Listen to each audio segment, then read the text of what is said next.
My name is Linda Patterson, and at 53, I thought my chance at finding true love had passed me by.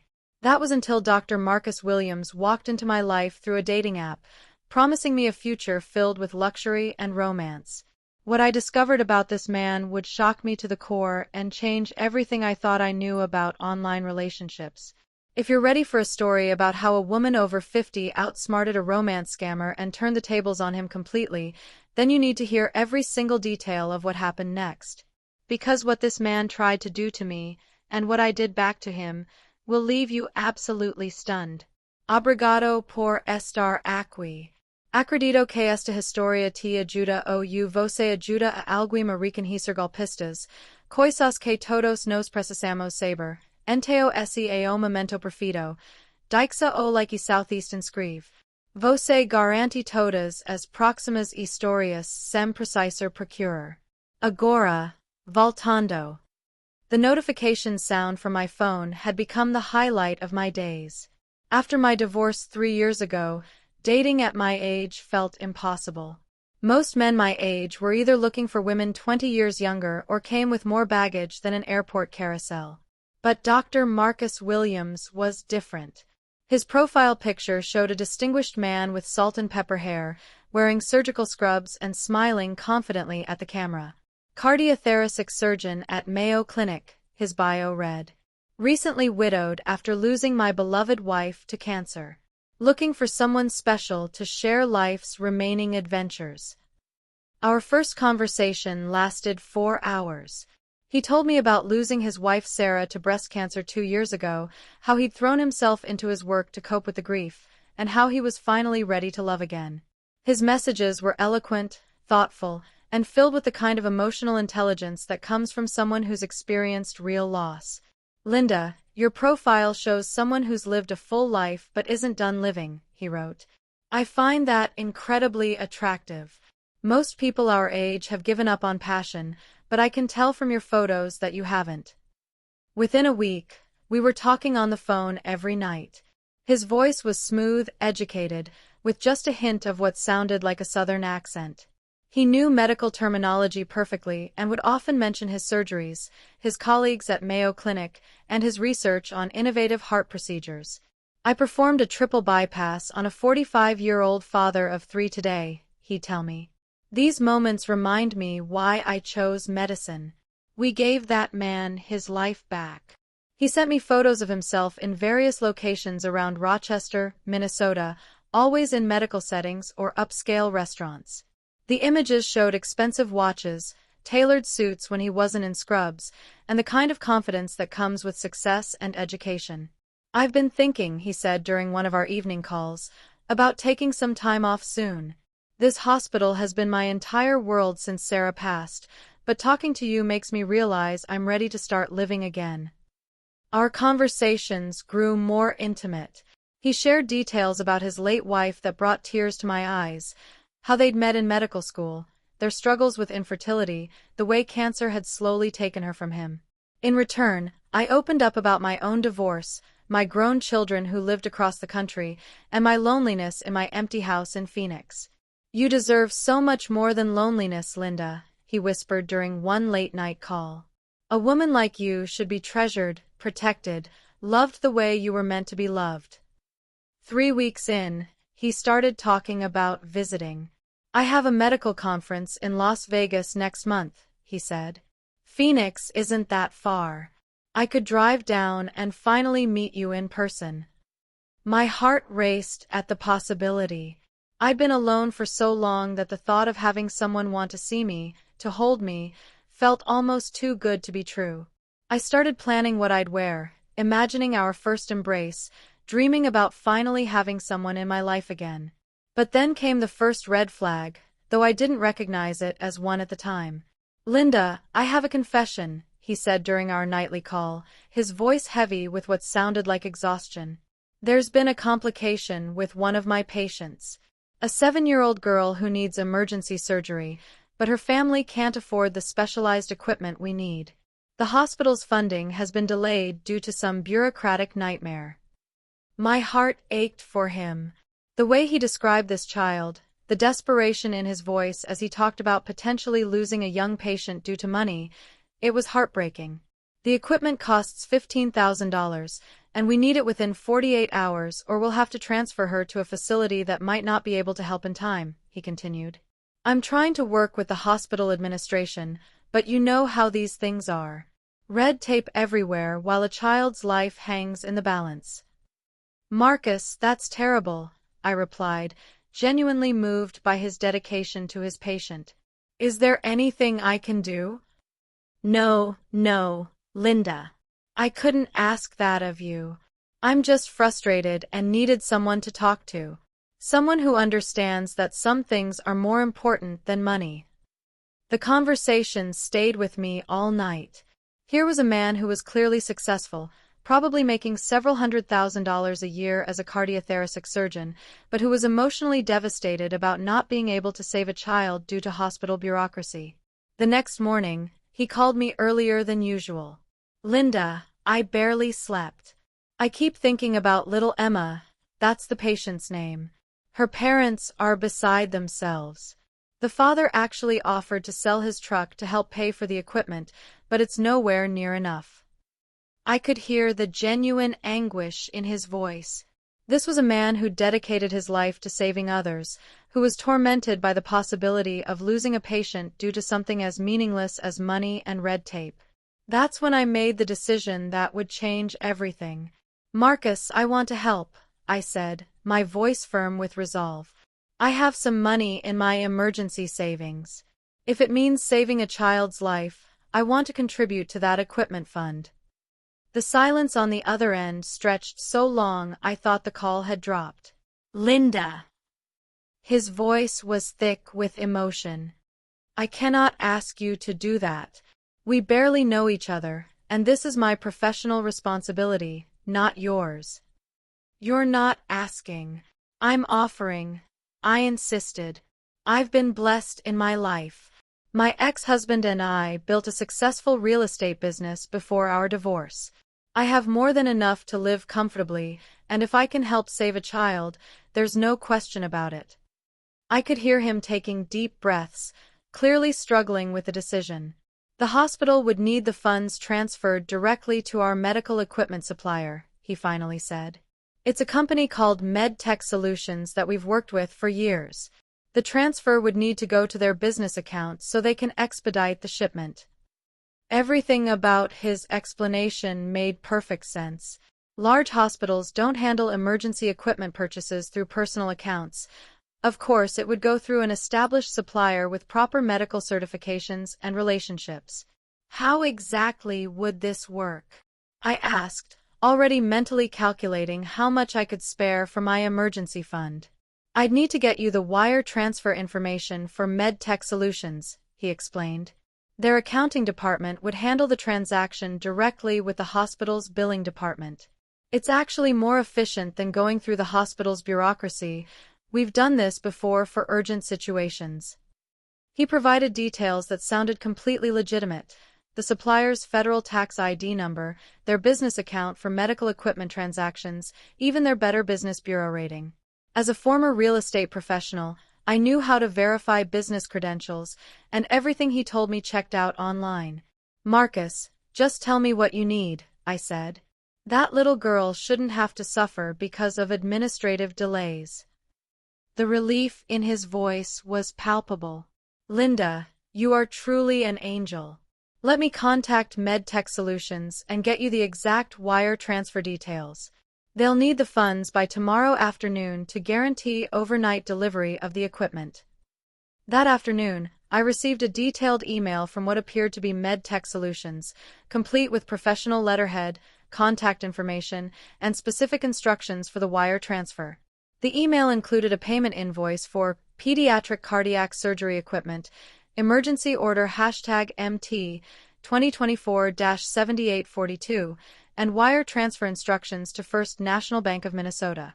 At my local Bank of America branch, I initiated a wire transfer for $15,000 to MedTech Solutions business account. The bank representative asked standard questions about the transaction, but when I explained it was for medical equipment to help save a child's life, she processed everything efficiently. The funds should be available in their account within 24 hours, she confirmed, handing me the wire transfer receipt. That evening, Marcus called with what sounded like genuine tears in his voice.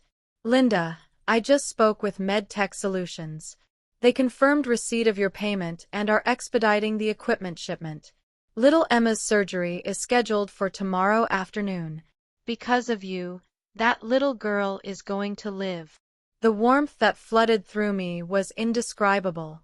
At 53, after years of feeling like my life had become small and meaningless, I had just helped save a child's life. I felt more purpose and connection than I had in years. I can't wait to meet you in person, Marcus continued. After the surgery tomorrow, I'm taking a few days off. I want to drive to Phoenix this weekend and take you to the finest restaurant in the city. You deserve to be celebrated, Linda. We talked for over an hour that night, and he painted beautiful pictures of our future together. He spoke about traveling to medical conferences around the world and how he wanted me by his side. He described his home in Rochester, a large house that had felt empty since his wife's death but would feel like a home again with me in it. I've been thinking about early retirement, he confided. I've saved well over the years, and my investment portfolio is solid. We could travel, see the world together. You mentioned you've always wanted to visit Ireland. Imagine spending a month there, just the two of us. The next day, he called with updates about Emma's surgery. The operation was a complete success, he reported, his voice bright with professional satisfaction. The equipment you helped provide made all the difference. Her parents want to thank you personally, but I told them you preferred to remain anonymous. Everything felt perfect. I had found love, purpose, and a man who shared my values about helping others. I started imagining myself in Rochester, maybe volunteering at the hospital, being part of something larger than my quiet retirement life. But it was 3 days later, when I was researching the Mayo Clinic website to learn more about Marcus's department, that I stumbled across something that didn't make sense. O que esse estranho esconde que pode mudar tudo? I was browsing the Mayo Clinic's cardiothoracic surgery department webpage, excited to learn more about Marcus's work environment, when I noticed something odd. The staff directory didn't list any Dr. Marcus Williams. I refreshed the page, thinking it might be a loading error, but his name simply wasn't there. Maybe he's too new to be listed, I reasoned to myself. Or perhaps the website isn't updated regularly. But a nagging feeling settled in my stomach. As someone who'd spent 20 years in real estate, I'd learned to trust my instincts when something felt off, even if I couldn't immediately identify why. I decided to call the Mayo Clinic directly. Good morning, Mayo Clinic Cardiothoracic Surgery Department, the receptionist answered professionally. Hello, I'm trying to reach Dr. Marcus Williams. I believe he's one of your cardiothoracic surgeons. I'm sorry, but we don't have a Dr. Marcus Williams in our department. Are you sure you have the right name and department? My heart started beating faster. Could you please double-check? He mentioned performing a surgery on a 7-year-old patient named Emma just a few days ago. Ma'am, I've been working in this department for 6 years, and I can assure you we don't have any doctor by that name. Is it possible you're thinking of a different hospital? I hung up, my hands trembling slightly. There had to be an explanation. Maybe he worked at a different Mayo Clinic location, or perhaps he used a different name professionally. That evening, when Marcus called for our usual conversation, I decided to probe gently. How's little Emma doing? I asked, listening carefully to his response. Oh, she's recovering beautifully. Her parents are so grateful. Actually, the local news station wants to do a story about the successful surgery, but I declined. I prefer to keep my work private. His answer sounded rehearsed, lacking the spontaneous emotion I'd heard when he first told me about her case. Marcus, I was curious about your work, so I looked at the Mayo Clinic website today, I said, keeping my tone casual. I couldn't find your name in the cardiothoracic surgery directory. The pause that followed lasted just a beat too long. Oh, that's because I'm actually on temporary assignment, he replied smoothly. I'm part of a specialized team that rotates between different Mayo Clinic locations. We're not always listed on the main Rochester site when we're working satellite clinics. It's quite common for specialists like us. His explanation sounded plausible, but that uncomfortable feeling in my gut was growing stronger. That makes sense, I said, but I was already planning my next move. After we hung up, I spent the next hour searching every Mayo Clinic location website. No Dr. Marcus Williams appeared anywhere in their system. I expanded my search to include other major hospitals in Minnesota, then nationwide. Nothing. I tried searching for Dr. Marcus Williams plus cardiothoracic surgeon on Google, LinkedIn, medical directories, and professional associations. The only results were generic profiles or doctors with different specialties and different photos. Then I did something that would change everything. So I decided to check his background online. Using reverse image search on his profile photos, I uploaded his pictures to Google Images and TinEye. The first few results showed the same photos on various dating sites under different names. Dr. Michael Roberts, Dr. Stephen Walsh, Dr. David Thompson. Each profile claimed to be a widowed surgeon, each with slightly different backstories but the same photos. My blood ran cold as the reality hit me. The man I'd fallen for, the man I'd given $15,000 to save a child's life, didn't exist. But the worst was yet to come. Scrolling down through the search results, I found a mugshot database entry that made my heart stop. The same face, the same man I'd been talking to every night, stared back at me from what was clearly a police booking photo. Robert James Mitchell, age 34, arrested for wire fraud and identity theft, Jacksonville, Florida. The booking date was only 6 months ago. I sat staring at my laptop screen, feeling like my world was collapsing. This man, this criminal, had played me perfectly. He'd studied my loneliness, my desire to help others, my successful professional background that indicated I had money, and he'd crafted the perfect con. The medical terminology, the emotional manipulation about the sick child, the promises of love and travel, it had all been a carefully orchestrated lie designed to separate me from my money. I thought about calling the police immediately, but then a different feeling began replacing my shock and hurt. It was something I hadn't felt in years. Pure, focused anger. This man had stolen from me, but more than that, he'd stolen my hope.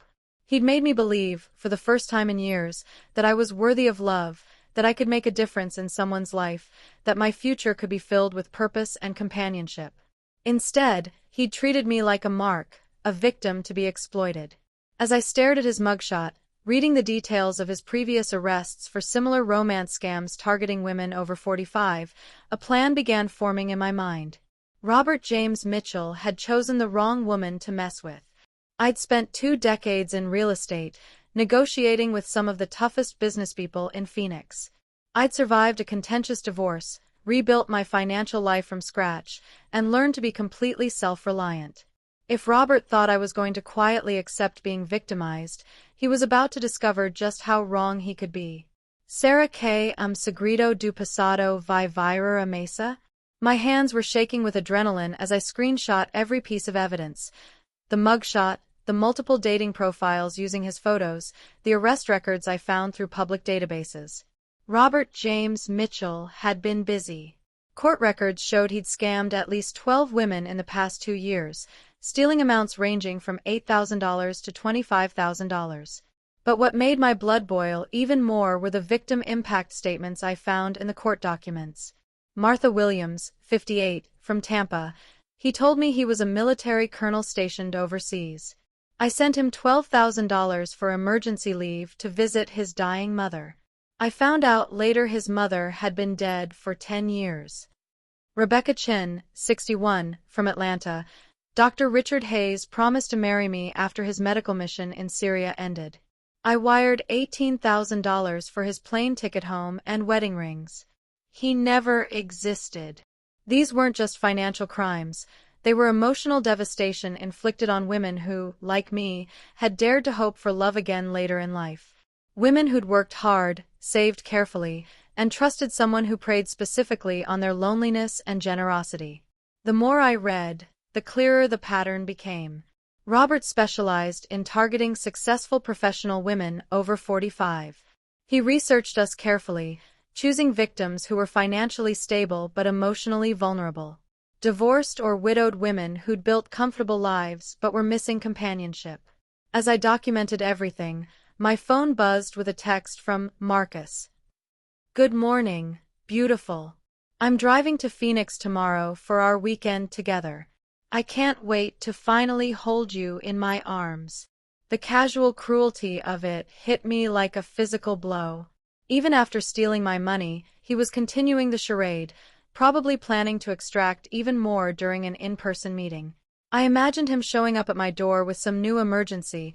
Perhaps his wallet had been stolen during the drive, or his credit cards were frozen due to suspicious activity from hackers. I could picture myself, still believing his lies, rushing to help the man I loved.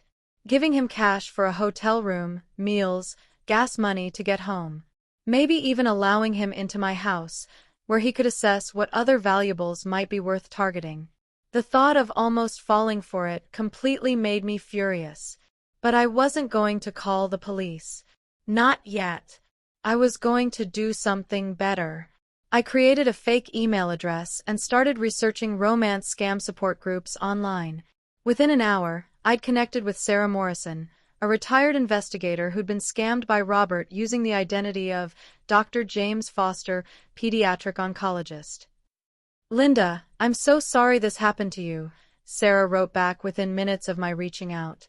"But I'm also relieved you discovered the truth before he could do more damage.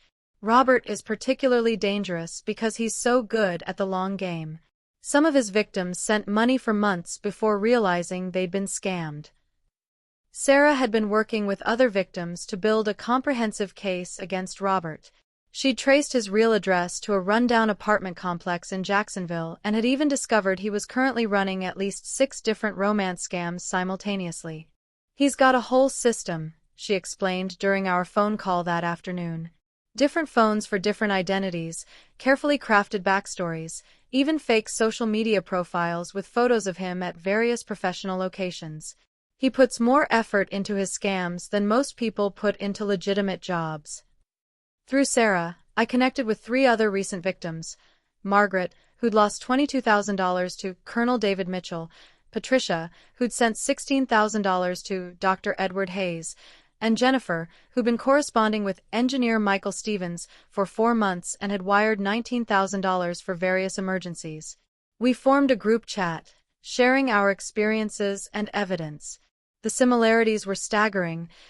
He used the same emotional manipulation techniques, the same fabricated emergencies, even some of the same romantic phrases across multiple relationships. "Ladies, I have an idea," I typed to our group. "What if we turned the tables on him?" That's when I outlined my plan. Instead of going to the police immediately, we were going to give Robert James Mitchell a taste of his own medicine. We had advantages he didn't know about. We knew his real identity, we had documentation of his methods, and he still believed I was a naive victim ready to be exploited further. But most importantly, we had something Robert had never encountered before: a group of intelligent, successful women who were working together instead of suffering alone. The plan came together with the precision of a military operation.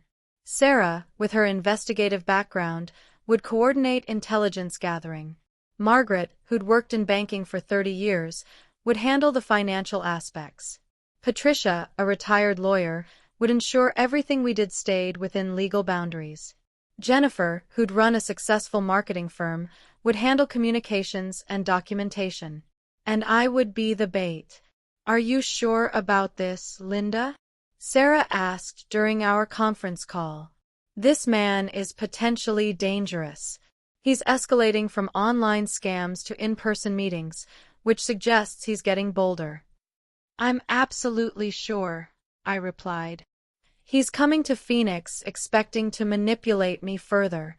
Instead, he's going to get the surprise of his life." My plan was elegant in its simplicity. I would play the role of the smitten victim perfectly, letting Robert believe he was completely in control.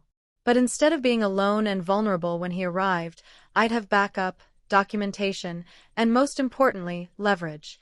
I texted him back, "Marcus, I can't wait to see you either.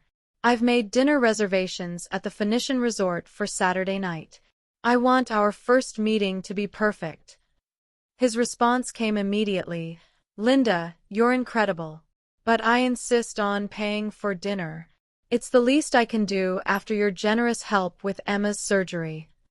The casual mention of the fabricated child made my jaw clench, but I typed back sweetly, "You're too kind, but I want to spoil you. You save lives every day. Let me take care of you for once." Over the next 24 hours, our victim support group worked around the clock. Sarah used her contacts to verify Robert's current location and confirm he was indeed driving toward Phoenix. Margaret worked with her former bank colleagues to trace the wire transfer I'd sent, gathering evidence of the fraudulent account. Patricia researched legal precedents for citizens' arrests in situations involving interstate fraud. Jennifer hired a private investigator to photograph Robert when he arrived in Phoenix, ensuring we'd have documentation of his presence for law enforcement. "Remember," Patricia warned us, "we're not vigilantes. We're gathering evidence and creating a controlled situation for law enforcement to handle properly. No one takes unnecessary risks." Friday evening, Robert called for what he believed would be our final phone conversation before meeting in person. "Linda, I'm driving through New Mexico right now. I should arrive in Phoenix by noon tomorrow," he said, his voice warm with fake affection. "I have to admit, I'm nervous. It's been so long since I've opened my heart to someone new." "I'm nervous too," I replied, which was completely true, though not for the reasons he thought. "Marcus, I need to ask you something, and I hope you won't think less of me." "You can ask me anything, sweetheart. I've been thinking about us, about our future together, and I want to help with your medical practice. I know doctors face enormous malpractice insurance costs and equipment expenses. I'd like to make a larger investment in your work." The silence stretched for several seconds. I could practically hear his greed calculating. "Linda, I couldn't ask that of you," he finally said, but his tone had changed. He was interested. "I'm not talking about a small amount," I continued. "I'm talking about $100,000. Enough to really make a difference in your ability to help patients like little Emma." "My God, Linda." His voice was thick with what sounded like emotion, but I now knew was pure avarice. "That's incredibly generous, but it's far too much. I couldn't let you. Marcus, I've made my decision. I want to be your partner in every sense of the word. In love and in helping you save lives. Tomorrow, after dinner, I'd like to discuss the wire transfer details." When we hung up, I knew I had him completely hooked. The thought of extracting $100,000 from me would override any caution he might have about meeting in person. Saturday morning arrived gray and overcast, matching my mood. Despite my anger and determination, I was terrified. I was about to come face to face with a man who'd made a career of manipulating and stealing from women like me. At 11:47 a.m., Jennifer texted our group chat, subject arriving at Phoenician Resort now. White Honda Accord, license plate matches DMV records for Robert Mitchell. Photo confirmation positive. My phone buzzed with a call from Marcus. "Linda, I'm in the lobby of the Phoenician. You were right. This place is absolutely beautiful. I can see why you chose it for our first meeting." "I'll be right down," I said, my voice steadier than I felt. I rode the elevator down to the lobby, my heart pounding but my resolve firm. When the doors opened, I saw him immediately. He was exactly as he'd appeared in his photos, handsome, well-dressed, with an expensive watch and confident smile. He was also exactly as he'd appeared in his mugshot. Robert James Mitchell stood up and walked toward me with arms open, his face beaming with fake love and real greed. "Linda," he said warmly, reaching to embrace me. "You're even more beautiful in person." That's when I smiled back and said the words that would change everything. "Hello, Robert." Como esse segredo mudara suas vidas para sempre? Essa reviravolta te surpreendeu? Inscreva-se para mais histórias de karma. The color drained from Robert's face so completely, I thought he might faint right there in the elegant lobby of the Phoenician resort. For several seconds, he just stared at me, his mouth slightly open, his confident demeanor crumbling like a house of cards. I'm sorry, I think you have me confused with someone else, he finally stammered, taking a step backward. My name is Marcus Williams. No, Robert, I said calmly, loud enough for nearby guests to hear. Your name is Robert James Mitchell. You're 34 years old, from Jacksonville, Florida, and you were arrested 6 months ago for wire fraud and identity theft. His eyes darted around the lobby, clearly calculating escape routes. The fight-or-flight response was kicking in, but he was trapped between his greed and his growing panic. The promise of $100,000 was warring with his instinct to run. Linda, I don't know what you think you've discovered, but I think I've discovered that you're a pathetic criminal who preys on lonely women, I interrupted, my voice getting stronger with each word. I think I've discovered that you've stolen from at least 12 women in the past 2 years. I think I've discovered that you told me the exact same lies you told Martha Williams in Tampa and Rebecca Chen in Atlanta. At the mention of his other victims' names, Robert's face went completely white. He knew the game was over, but he made one last desperate play. You're obviously confused and upset about something, he said, raising his voice slightly and putting on a concerned expression for the benefit of nearby hotel staff. Maybe we should sit down and talk about whatever's bothering you.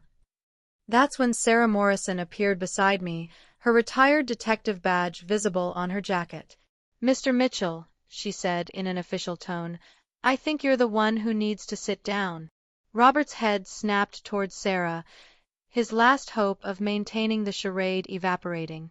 Behind Sarah, Margaret and Patricia emerged from where they'd been sitting in the lobby lounge, both carrying thick folders of documentation. Jennifer approached from the concierge desk, where she'd been coordinating with hotel security. Ladies and gentlemen, I said, addressing the growing group of curious onlookers, meet Robert James Mitchell, romance scammer extraordinaire. He's stolen over $150,000 from women across the country by pretending to be a doctor in need. Robert made a break for the exit, but hotel security was already moving into position. Sarah had briefed them earlier about a potential criminal situation requiring law enforcement intervention. Sir, please remain in the lobby, the security chief said firmly, blocking Robert's path to the door. That's when Robert finally dropped all pretense. You crazy bitches have no idea what you're doing, he snarled, the charming doctor persona completely gone. You can't prove anything. It's your word against mine. Actually, Patricia said, opening her folder, we can prove quite a lot. She began reading from the documentation we'd compiled, wire transfer of $15,000 from Linda Patterson to fraudulent account claiming to be MedTech Solutions. Bank records show account was opened by Robert James Mitchell using falsified business documents. Email communications claiming to be from Dr. Marcus Williams, containing metadata tracing to IP address registered to Mitchell's Jacksonville apartment. Margaret stepped forward with her folder. Financial records showing identical wire transfer patterns from multiple victims to various accounts, all controlled by the defendant. Banking regulations violation reports filed with federal authorities. Sarah added her evidence, photographic proof of subject using multiple identities across dating platforms. Criminal background check showing previous arrests and convictions for identical schemes.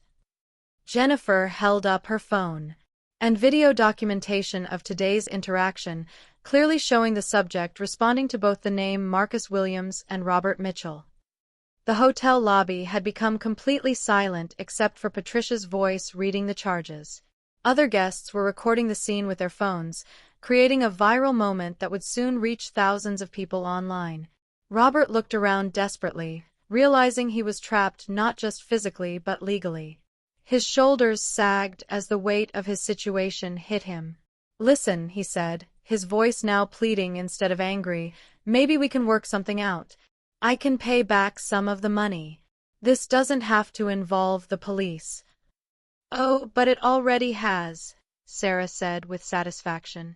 That's when Detective Maria Rodriguez of the Phoenix Police Department walked through the resort's main entrance, accompanied by two uniformed officers.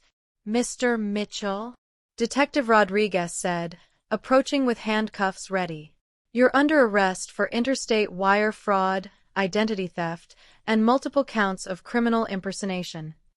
As the officer read Robert his Miranda rights, I felt a profound sense of satisfaction mixed with something deeper, justice, not just for myself, but for every woman he'd targeted. Linda Patterson? Detective Rodriguez asked after Robert had been cuffed and was being led away. That's me. We're going to need statements from all of you, but I wanted to personally thank you. Your group's investigation has provided us with enough evidence to file federal charges. This man will be facing serious prison time. Robert turned back as they escorted him toward the police car, his face contorted with rage. This isn't over, he shouted. You think you're so smart, but you have no idea what you've started. I walked closer to him, close enough that only he could hear me. Robert, I said quietly, I'm a 53-year-old woman who just outsmarted a career criminal. You picked the wrong victim. And now every woman in America is going to see your face on the news and know exactly what you are. The last thing I saw was the look of complete defeat in his eyes as they drove him away. Sarah K. Ella Superera esse novo desafio. Standing in the lobby of the Phoenician resort, watching the police car disappear with Robert James Mitchell inside it, I felt something I hadn't experienced in years. Pure, unadulterated empowerment. Linda, Sarah said, putting her hand on my shoulder, do you realize what we just accomplished? I looked around at these remarkable women who'd become my allies, my friends, my fellow warriors in less than a week. Margaret, whose banking expertise had unraveled Robert's financial schemes. Patricia, whose legal knowledge had kept us on the right side of the law. Jennifer, whose investigative skills had documented everything perfectly. Sarah, whose detective background had orchestrated the entire operation. We didn't just catch one scammer, I said, feeling the full weight of our achievement. We created a template for fighting back. Over the next few hours, as we gave our statements to Detective Rodriguez and federal agents who'd arrived from the FBI field office, the scope of what we'd uncovered became clear. Our investigation had connected Robert to romance scam operations across multiple states, involving dozens of victims who'd never reported the crimes due to embarrassment or shame. Mrs. Patterson, Special Agent Thompson said as we concluded the interview process, your group's work has been extraordinary. We've been trying to build a case against Mitchell for months, but victims rarely come forward with this level of documentation and coordination. What happens now? I asked. With the evidence you've provided, plus what we'll gather from seizing his devices and financial records, Mr. Mitchell is looking at 15 to 20 years in federal prison. More importantly, we'll be able to contact his other victims and potentially recover some of their losses. That evening, our group met for dinner at a quiet restaurant in Scottsdale. We were exhausted but exhilarated, processing everything that had happened. I keep thinking about what Robert said, Margaret mentioned, stirring her coffee thoughtfully. That we had no idea what we'd started. He was right, but not in the way he meant. Patricia nodded. We've proven that these criminals only succeed when their victims stay isolated and ashamed. When we work together, share information, refuse to be silent, they're powerless. Jennifer had been quiet throughout dinner, working on her laptop. Ladies, I need to show you something, she said, turning her screen toward us. The video she'd taken of Robert's arrest had gone viral. It had been shared over 50,000 times on social media, with comments from women across the country sharing their own romance scam experiences. Look at these messages, Jennifer said, scrolling through dozens of comments. Women are recognizing Robert from his photos. We've identified at least 6 more victims just from this post. But more than that, women were asking how we'd organized our investigation, how we'd worked together to catch him, how they could do the same thing if they encountered similar situations. We need to formalize this, I said, an idea forming. We need to create a real support network, a way for romance scam victims to connect, share information, and fight back. Over the following weeks, that's exactly what we did. We established the National Romance Scam Survivors Network, with Sarah handling law enforcement coordination, Margaret managing financial recovery efforts, Patricia providing legal guidance, Jennifer running communications and social media, and me serving as the primary victim advocate. Within a month, we'd helped identify and report 12 more romance scammers. Within 6 months, our network had grown to over 500 members across 30 states.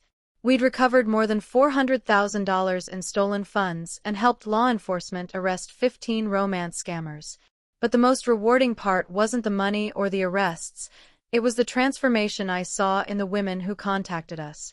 They came to us feeling ashamed, isolated, and victimized.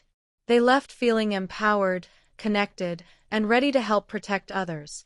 "Linda," one woman wrote to me, "finding your network saved my life.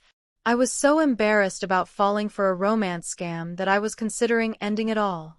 Knowing that intelligent, successful women like you had been through the same thing and came out stronger gave me hope." 6 months after Robert's arrest, I received a call from Detective Rodriguez. "Mrs. Patterson, I wanted to give you an update. Robert Mitchell pled guilty to 23 federal charges yesterday. He'll be serving 18 years in federal prison, and he's required to pay full restitution to his victims." "And the other scammers we identified?" 14 arrests, 8 convictions so far, with more cases pending. Your network has become our most valuable resource for romance scam investigations." After hanging up, I realized something profound had happened. What started as my humiliating victimization had become my greatest accomplishment. At 53, I'd found a purpose more meaningful than any romantic relationship could have provided. I'd found my power. Just when I thought our victory over Robert was complete, something happened that would test everything we'd built. 3 months after Robert's sentencing, I received a phone call that chilled me to the bone. "Linda Patterson?" The voice was unfamiliar, male, with a slight accent I couldn't identify. "Yes, who is this?" "Someone who wants to meet you. Robert Mitchell had a partner you didn't know about, and that partner is very upset about what you did." The line went dead. I immediately called Sarah, who contacted her law enforcement contacts. Within hours, we learned that Robert had indeed been part of a larger operation. While he was the front-facing scammer, someone else had been running the technical side, setting up fake websites, managing money laundering operations, and coordinating multiple scammers across the country. "His name is Viktor Kozlov," FBI agent Thompson explained during our emergency meeting. "Russian national, currently in the United States on an expired visa.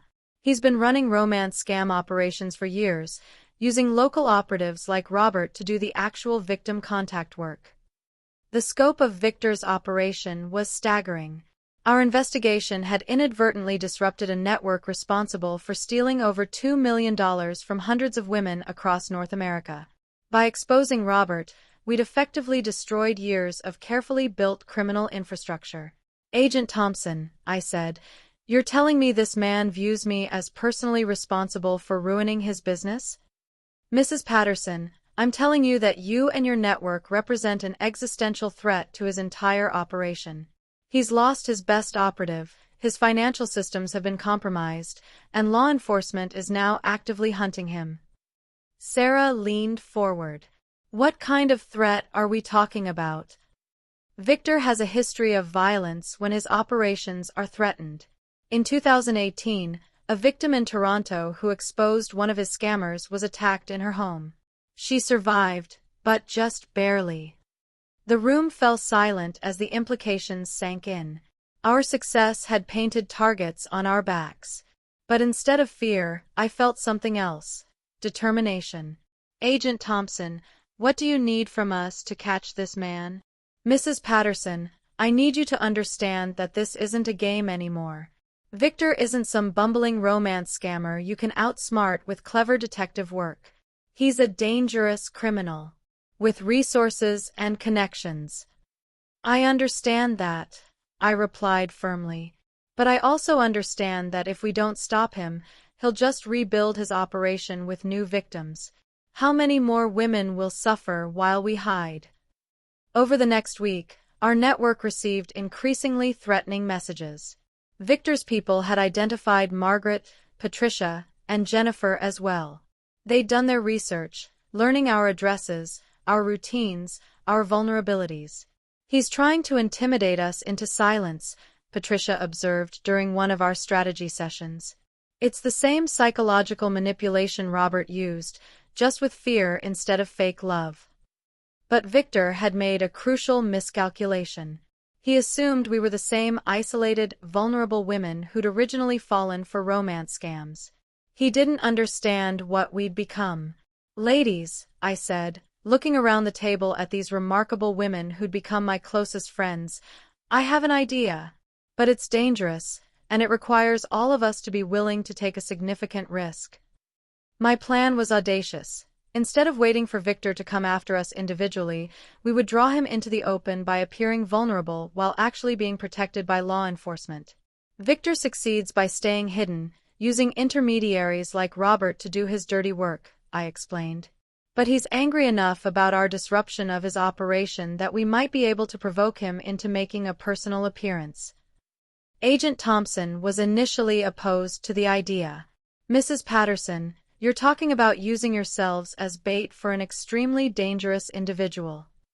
Agent Thompson, Sarah interjected, we're talking about the same strategy we used with Robert, just scaled up. Victor's arrogance and greed will be his downfall, just like Robert's was. The plan we developed over the following days was complex but elegant. We would announce a major conference of romance scam survivors, complete with media attention and public recognition. The event would be a celebration of victims fighting back, featuring our network as the primary example. For Victor, this would represent everything he hated, his victims refusing to stay silent, publicly exposing his methods, and encouraging other women to fight back. It would be irresistible to someone whose entire business model depended on shame and isolation. The conference will be held at the Phoenix Convention Center, I explained to the media contacts Jennifer had arranged. We're expecting over 300 romance scam survivors from across the country, along with law enforcement officials and victim advocates. But what Victor wouldn't know was that the entire event would be a carefully orchestrated trap. Every attendee would be a law enforcement officer or trained volunteer. Every inch of the venue would be monitored by hidden cameras and federal agents. As news of the conference spread across social media and news outlets, we began receiving the kind of threatening messages that told us Victor was taking the bait. You think you're smart, but you're about to learn what happens to women who interfere with business they don't understand. Your little conference will be your last public appearance. Robert was expendable. But you've cost me millions, and that debt will be repaid. The morning of the conference dawned bright and clear in Phoenix.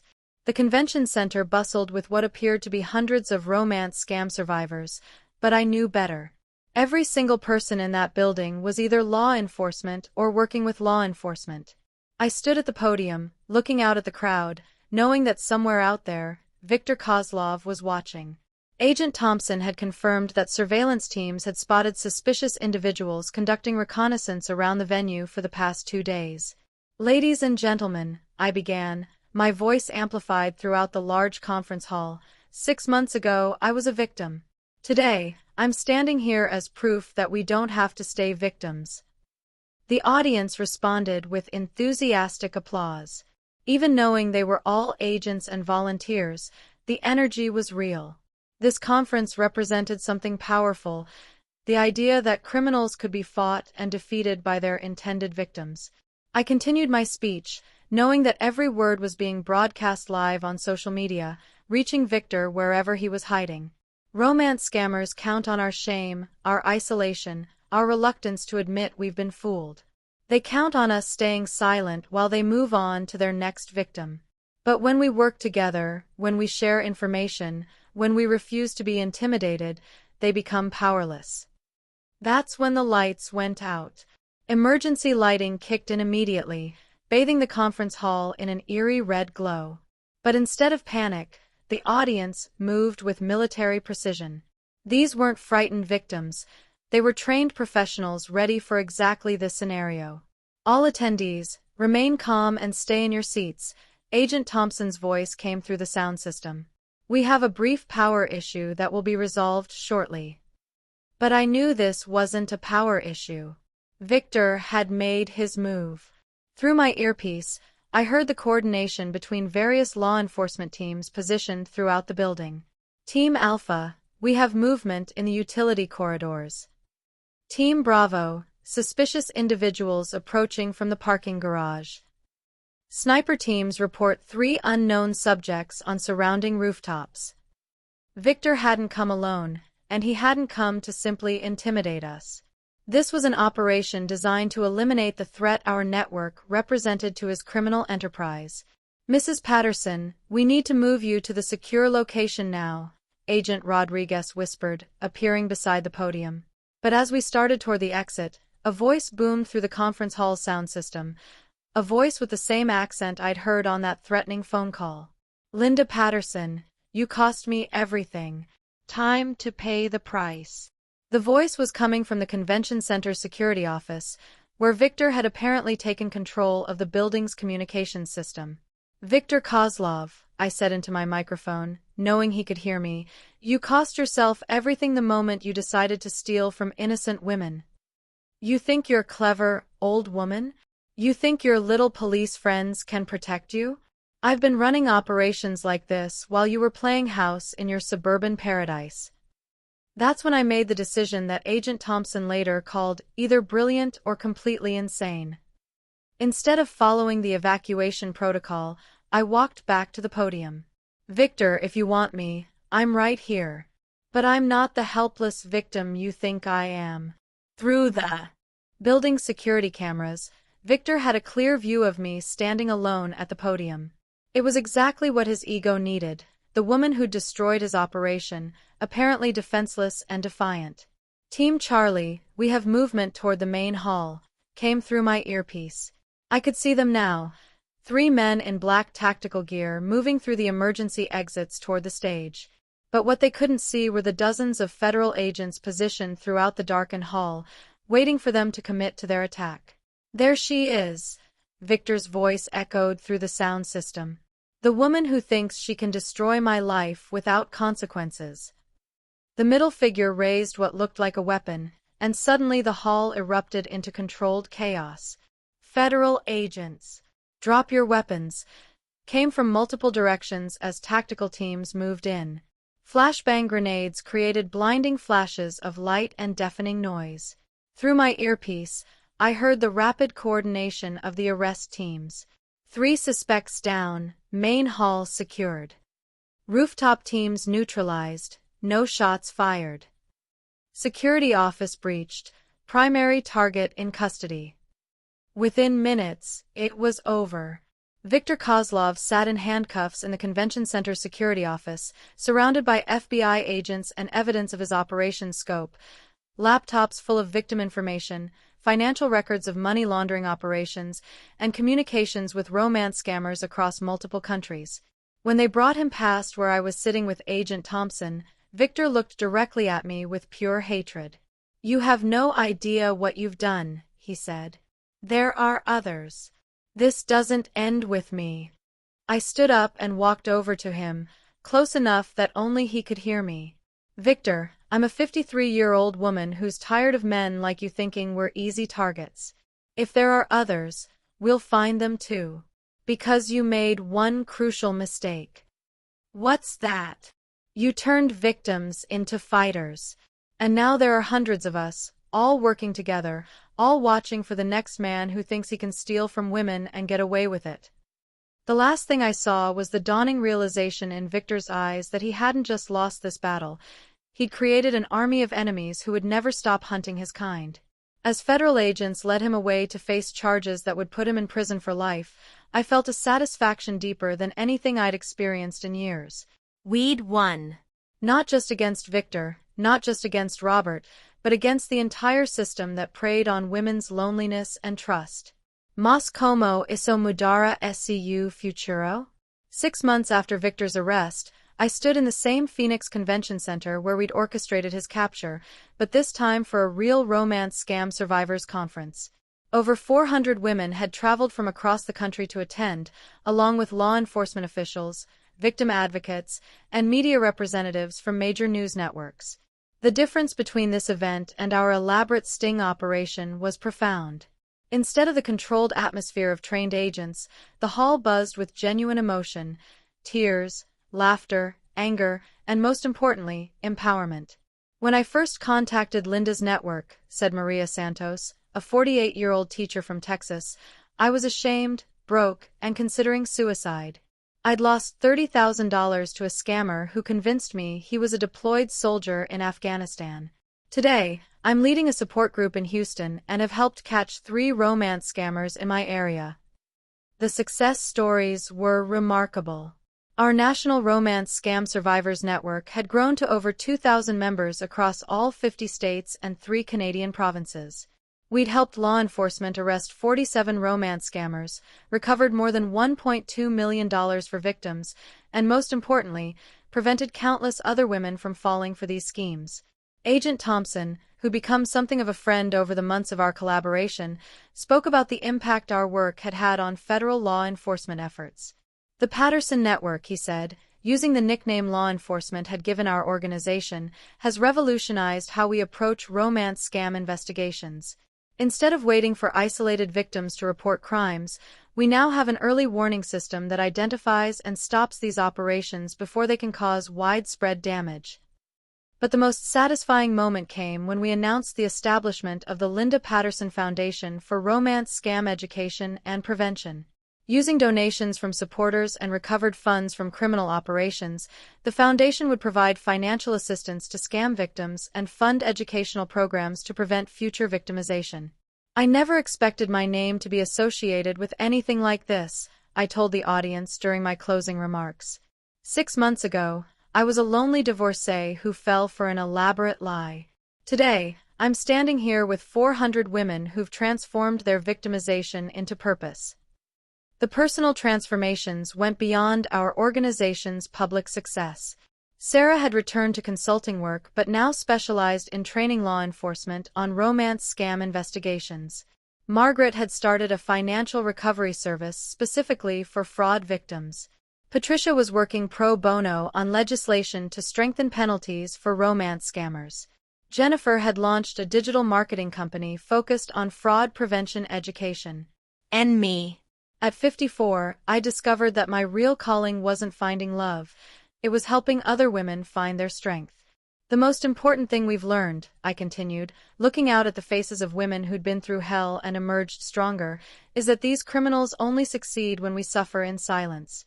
When we share our stories, support each other, and refuse to be ashamed, we become unstoppable. During the lunch break, I received a call that brought everything full circle. Mrs. Patterson? This is Detective Williams from Jacksonville Police Department. I wanted to update you on Robert Mitchell. How is our friend Robert doing in federal prison? I asked. Actually, that's why I'm calling. Mitchell has been cooperating with federal authorities, providing information about other romance scam networks in exchange for a reduced sentence. His information has led to 23 additional arrests across 6 states. Even from prison, Robert was inadvertently helping us save other women. The irony wasn't lost on me. There's something else, Detective Williams continued. Mitchell specifically asked me to tell you something. He said, and I quote, "Tell Linda Patterson she was right. I picked the wrong woman." That afternoon, as the conference was winding down, I stood in the hallway reading thank you cards from women whose lives, my cooperation, but also, seeing what you did, how you transformed victimhood into prosecution, it made me recognize that victims aren't passive marks. You're human beings who can fight back. That changed my perspective. I didn't know whether to believe his claimed transformation, but I appreciated the honesty about his self-interested motives for cooperation. The facilitator asked if I had final words for Emeka. I thought carefully. Mr. Adewale, I don't forgive you. I probably never will. You designed systems that exploited grief, loneliness, and trust, the most vulnerable parts of human experience. You calculated how much money you could extract from widows like me before we'd realize the truth. That's predatory at a level that doesn't deserve forgiveness. But I acknowledge that your cooperation has helped shut down operations that would have victimized thousands more people. That matters. It doesn't erase what you did, but it creates positive impact that wouldn't have existed otherwise. When you're released from prison in whatever 8 or 10 years your deal gets you, I hope you use your skills legitimately. Not because you've earned redemption, but because every day you're not running scams is a day someone doesn't become a victim. That's the best accountability you can offer. Spend the rest of your life not doing what you spent the first part doing. Emeka nodded slowly. That's fair. More than fair. Thank you, Mrs. Martinez. The conversation ended. I didn't feel closure exactly. Trauma doesn't resolve that neatly. But I felt something else. Completion. I'd faced the person who designed my victimization, asked my questions, said what I needed to say. That was enough. A month later, Emeka was sentenced to 12 years in federal prison and ordered to pay $2.1 million in restitution, though realistic recovery was estimated at less than 10% of that amount. It wasn't perfect justice, but it was real accountability. And the intelligence he provided continued bearing fruit. More arrests, more disrupted operations, more prevented victims. My documentation had created ripples that would protect people for years to come. 3 years after Richard Coleman first contacted me in that widow support group, I stood before an audience of 500 people at an AARP fraud prevention conference in Washington, D.C. Robert sat in the front row next to Agent Ramirez, both smiling supportively. I shared my full story, from the first messages with Richard through the 11 months of documenting his lies, from working with the FBI to the international raids, from confronting Chibiz to facing Emeka. But I focused most on the practical lesson. The most powerful anti-fraud tool you possess is your smartphone and your discipline. Record calls where legally permitted. Save every message. Document every request. Create a paper trail from day one, not because you assume everyone is a scammer, but because if someone is a scammer, you'll have everything needed to stop them and protect others. I demonstrated the tools I'd used: call recording apps, secure cloud backup services, spreadsheet templates for logging suspicious activity. I explained the psychological shift required. It's not paranoia. It's preparation. Healthy relationships welcome transparency. Fraudulent ones punish it. One audience member asked, Ms. Martinez, but doesn't that approach prevent you from trusting anyone? How can you build genuine intimacy if you're constantly documenting everything? I gestured to Robert. This is my husband, Robert. When we started dating, I documented nothing because I verified everything up front through legitimate channels: mutual friends, public records, in-person meetings. Documentation is for when you can't verify through normal means: online relationships with people you haven't met, people claiming circumstances that make verification difficult. That's when recording protects you. Another asked, what if the person gets offended by you recording or saving messages? Then they're showing you who they are. Legitimate people understand appropriate caution, especially when you explain you're protecting yourself after past trauma. People who get angry about verification are revealing they have something to hide. The truth I'd learned through my experience: trust and verification aren't opposites. They're partners. Healthy trust is built on verified consistency over time, not blind faith in presented narratives. After the conference, I was approached by a woman in her 70s. Ms. Martinez, I think I'm being scammed right now. I've been talking to someone online for 6 months. He says he's a doctor in Africa. He's asked for $18,000.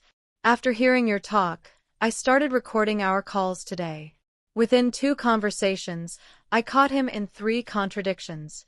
You just saved me from losing my savings. Those moments, hearing that my story had protected someone in real time, made every bit of public vulnerability worthwhile. My victim support group continued meeting monthly. We'd become chosen family, united by shared trauma but sustained by genuine affection and mutual support. We celebrated each other's victories. Karen published a book about her experience. Linda started a non-profit providing legal support to fraud victims. Margaret became a certified fraud prevention educator. The $4,200 I'd recovered in restitution didn't replace my $13,700 loss, but I'd made peace with that. The money was gone. What remained was the impact of my documentation, estimated at preventing over $2 million in losses across hundreds of potential victims who'd learned from my case. In November 2026, 4 years after Thomas's death and 3 years after Richard's first contact, I received an unexpected email from Chibiz. He'd been released early from Nigerian prison for good behavior and cooperation. Mrs. Martinez, I am out of prison. I have job now doing legitimate computer programming for small Nigerian tech company. I make honest money. I will never scam again. Thank you for showing me that victims are human beings deserving of dignity. That lesson changed my life. I hope you are well. I responded simply, Chibiz, I'm glad you're building an honest life. Keep doing that. Every day you're not scamming is a day someone isn't being victimized. That's the redemption that matters. Robert asked me one evening, do you regret anything about how you handled Richard? Is there anything you'd do differently? I thought carefully. I wish I'd reported him even earlier, before sending any money. But honestly, no major regrets. I played a role, gathered evidence, and helped stop operations that would have hurt countless others. Thomas would have been proud of that. He would have been proud of you, Robert said. Not just for catching a scammer, but for transforming pain into protection for others. That felt like the right epitaph for emotioner.